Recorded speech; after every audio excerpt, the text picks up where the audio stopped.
Baiklah, di sini saya akan menjawab beberapa pertanyaan yang ada di modul 3.1.A.7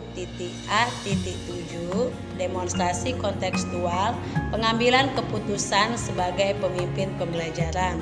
Pertanyaan pertama, bagaimana Anda nanti akan mentransfer dan menerapkan pengetahuan yang Anda dapatkan di program guru penggerak ini di sekolah atau di lingkungan asal Anda?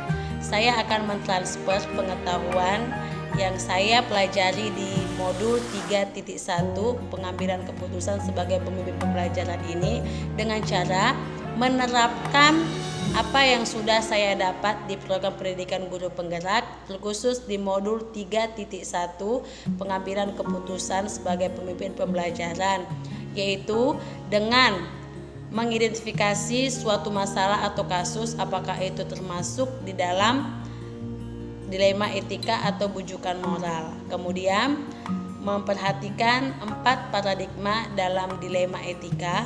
Kemudian memperhatikan 3 prinsip dalam pengambilan keputusan dan menerapkan 9 langkah-langkah atau 9 panduan yang digunakan dalam pengambilan keputusan dan pengujian keputusan dengan secara konsisten dan berkesinambungan, sehingga apa yang telah saya pelajari itu khususnya di modul 3.1 ini benar-benar melekat dalam kehidupan saya, baik di sekolah maupun di masyarakat.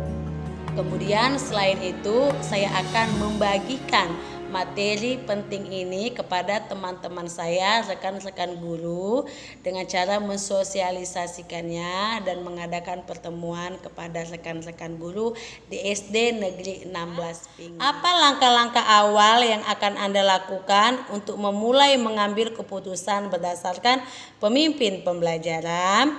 Langkah-langkah awal yang akan saya lakukan untuk memulai mengambil keputusan berdasarkan pemimpin pembelajaran adalah, pertama sekali ketika saya menghadapi suatu masalah, saya akan melakukan pemetaan terhadap masalah tersebut dengan teliti, mengidentifikasi masalah yang terjadi, apakah masuk ke dalam dilema etika atau ke dalam bujukan moral.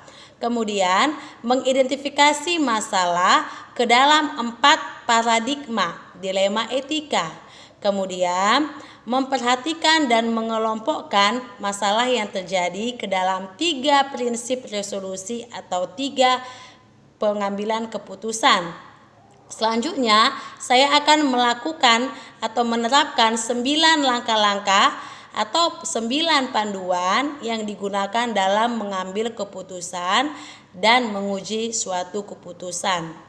Jika sudah menerapkan ke-9 langkah-langkah yang digunakan dalam pengambilan keputusan dan pengujian keputusan, maka kita akan mempertimbangkan kembali keputusan yang telah diambil apakah benar-benar memang sudah sesuai dengan yang diharapkan.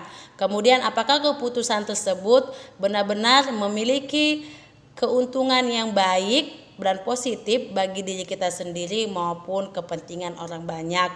Kemudian keputusan yang sudah diambil itu ada baiknya kita refleksikan kembali dan itu dijadikan sebagai bahan acuan jika ada masalah di kemudian hari. Yang ketiga, mulai kapan Anda akan menerapkan langkah-langkah tersebut?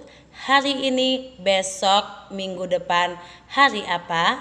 Catat rencana Anda supaya Anda tidak lupa. Saya akan menerapkan langkah-langkah tersebut dimulai dari hari ini, yaitu hari Kamis, tepatnya tanggal 9 September 2021.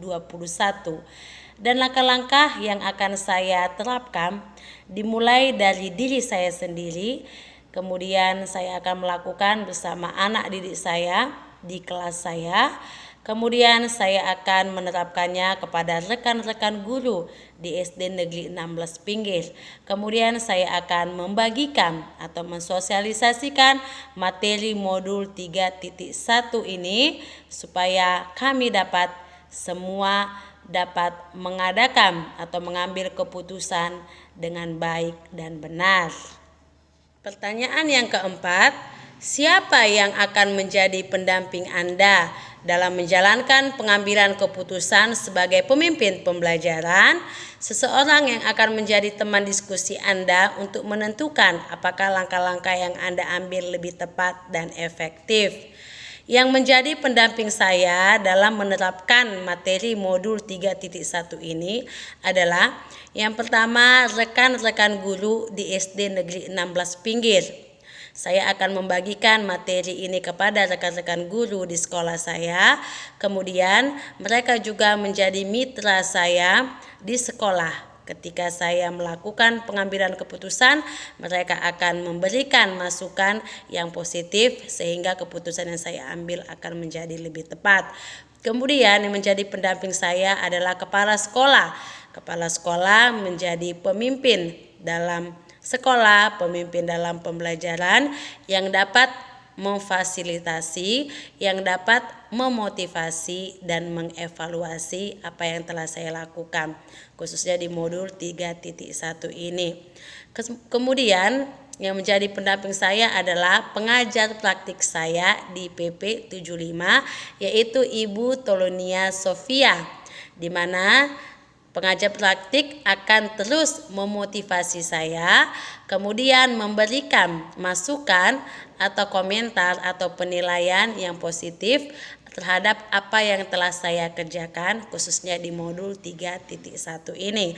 Kemudian yang menjadi pendamping saya adalah rekan-rekan CGP di Kabupaten Bengkalis angkatan kedua, di mana kami telah banyak menghadapi masalah, menghadapi kasus dan sudah menyelesaikannya dengan 9 langkah. Kami akan lebih memotivasi dan lebih memberikan masukan yang positif dan lebih matang lagi, lebih siap dalam mempertimbangkan suatu masalah dan lebih siap lagi dalam menerapkan 9 langkah dalam pengujian keputusan.